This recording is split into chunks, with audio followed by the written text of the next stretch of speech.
Assalamualaikum warahmatullahi wabarakatuh. Halo adik-adik, bagaimana kabar kalian yang sedang melakukan kegiatan belajar online di rumah? Semoga tetap sehat ya, dan insya Allah masih dalam keadaan yang bahagia. Nah, adik-adik, perkenalkan dulu, nama saya Dwi Indri Noviana. Saya biasa dipanggil Novi. Saya mahasiswa bimbingan dan konseling Universitas Negeri Surabaya. Pada kesempatan kali ini, kita akan sama-sama belajar terkait bahaya merokok bagi kesehatan. Harapannya, ketika adik-adik belajar tentang bahaya merokok bagi kesehatan, akan menambahkan informasi adik-adik tentang apa itu rokok, dampak negatif rokok, dan bagaimana sih caranya agar kita terhindar dan mengurangi kebiasaan merokok sehingga dapat meningkatkan kesehatan tubuh kita. Oke adik-adik, selanjutnya kita akan membahas lebih jauh mengenai bahaya merokok bagi kesehatan. Namun sebelumnya saya ingin menunjukkan bahwa terdapat riset yang menunjukkan jumlah perokok di Indonesia itu meningkat setiap tahunnya. Dan yang lebih parahnya lagi, yang menyebabkan peningkatan jumlah perokok di Indonesia adalah di kalangan usia 15 hingga 18 tahun, yaitu usia remaja seperti kalian yang sedang duduk di bangku SMA.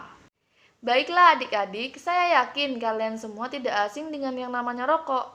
Banyak sekali orang-orang di sekitar kita yang sudah terbiasa atau bahkan kecanduan untuk merokok. Padahal merokok itu adalah kegiatan yang merugikan. Rokok merupakan gulungan silinder kertas yang berukuran sekitar 10 hingga 22 mm yang berisi daun-daun tembakau yang telah diproses sedemikian rupa namun mengandung bahan-bahan yang berbahaya seperti tar dan nikotin yang dapat menurunkan kesehatan tubuh kita. Nah, mulai timbul beberapa pertanyaan. Sebenarnya, mengapa sih atau apa sih alasan dari seorang remaja itu memilih untuk merokok? Jawabannya mudah sekali. Terdapat dua faktor yang dapat menyebabkan seorang remaja itu merokok. Yang pertama, faktor internal atau faktor yang berasal dari diri individu itu sendiri.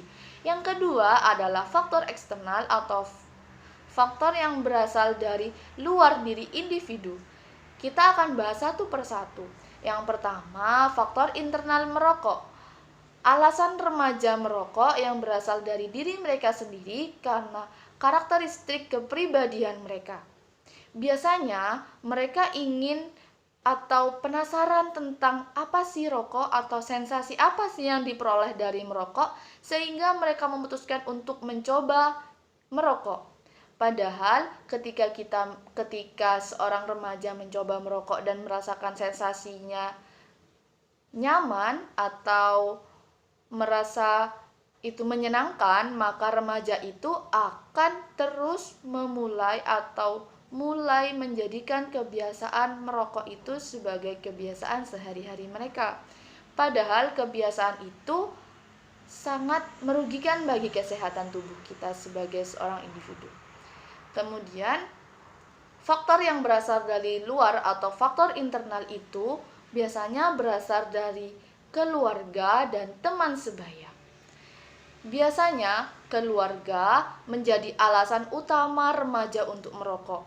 Mereka akan berdalih bahwa saya merokok karena orang tua saya merokok, atau saya merokok karena kakek saya merokok, atau saya merokok karena semua saudara-saudara saya merokok.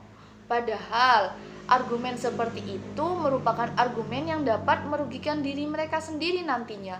Ketika kita sakit atau ketika remaja itu sakit, yang merasakan sakitnya itu bukan orang tua, bukan kakek, bukan anggota keluarga lainnya, tetapi diri mereka sebagai individu yang terdampak sedang mengalami sakit. Kemudian alasan yang kedua karena teman sebaya. Mengapa? Biasanya remaja itu menyatakan bahwa kenapa kamu merokok? Karena teman-teman saya merokok. Ketika saya tidak merokok, saya akan dijauhi oleh teman-teman saya. Nah, Padahal ketika kita menjauhi teman-teman yang merokok, kita akan terhindar dari kebiasaan merokok yang akan menyebabkan kita tidak melakukan kegiatan perokok atau terhindar dari ancaman perokok aktif maupun pasif.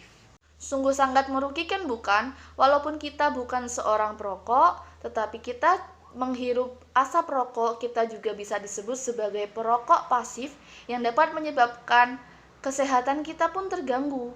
Dampak dari merokok ini akan sangat-sangat merugikan kesehatan. Salah satunya akan dapat menyebabkan banyak sekali penyakit berbahaya bersarang di tubuh kita. Contohnya adalah kanker paru-paru. Kita lihat gambar ini. Nah, di situ sudah jelas bahwa ketika kita tidak merokok, maka paru-paru kita akan bersih dari bahan-bahan atau racun-racun akibat rokok itu sendiri. Kemudian ketika kita menjadi seorang perokok, maka paru-paru kita akan kotor dengan bahan-bahan endapan akibat kita menghisap sebatang rokok. Apabila kita sudah terbiasa menghisap batang rokok itu, maka warna paru-paru kita akan berubah menjadi hitam pekat. Jangankan seorang perokok, kita yang sudah terbiasa menghirup asap rokok pun juga akan menerima dampak yang sama, yaitu akan menyebabkan paru-paru kita menjadi penuh dengan racun-racun akibat asap rokok yang kita hirup. Selain itu, ketika kita menghirup asap rokok atau entah kita menjadi seorang perokok aktif atau perokok pasif, akan memudahkan atau mempercepat kematian kita sendiri, karena organ-organ dalam tubuh kita sudah penuh dengan racun-racun akibat menghisap rokok itu sendiri. Di Indonesia pernah ada penelitian yang menunjukkan bahwa sekitar 500 orang meninggal akibat menjadi seorang perokok pasif. Bayangkan saja, 500 orang itu adalah perokok pasif. Bagaimana dengan orang yang sudah menjadi perokok aktif? Pasti resiko untuk kematiannya pun juga akan meningkat. Makanya teman-teman atau adik-adik jangan pernah mencoba yang namanya rokok. Sungguh sangat mengerikan bukan dampak negatif dari kebiasaan merokok itu? Nah, agar teman-teman atau adik-adik terhindar dari kebiasaan menjadi seorang perokok aktif maupun menjadi seorang perokok pasif, terdapat beberapa cara yang dapat dilakukan. Yang pertama, tingkatkanlah motivasi diri untuk terhindar atau berhenti merokok. Dengan cara niatkan pada diri kalian bahwa kalian ingin berhenti merokok, atau niatkan pada diri kalian bahwa kalian akan menghindari asap rokok seperti itu, sehingga menyebabkan kita tidak berani untuk mendekat ketika ada seorang yang menawarkan rokok atau orang yang merokok. Yang kedua, rubahlah kebiasaan-kebiasaan buruk kalian. Biasanya para remaja itu suka sekali nongkrong-nongkrong tanpa tujuan bersama teman-teman, apalagi teman-teman mereka itu adalah teman-teman yang menjadi perokok aktif. Nah, hindarilah kebiasaan tersebut atau kurangilah kebiasaan tersebut dengan kebiasaan-kebiasaan lain seperti membantu orang tua atau belajar di rumah atau kegiatan-kegiatan positif lainnya di lembaga organisasi masyarakat yang ada di sekitar rumah. Seperti itu. Awali suatu kebiasaan baik.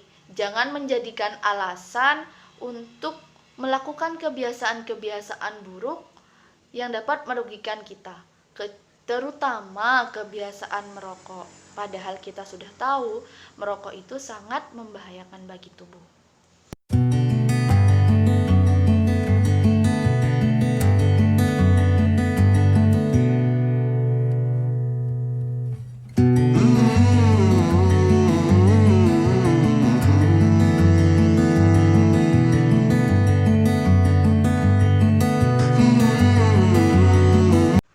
Terima kasih telah menonton video ini.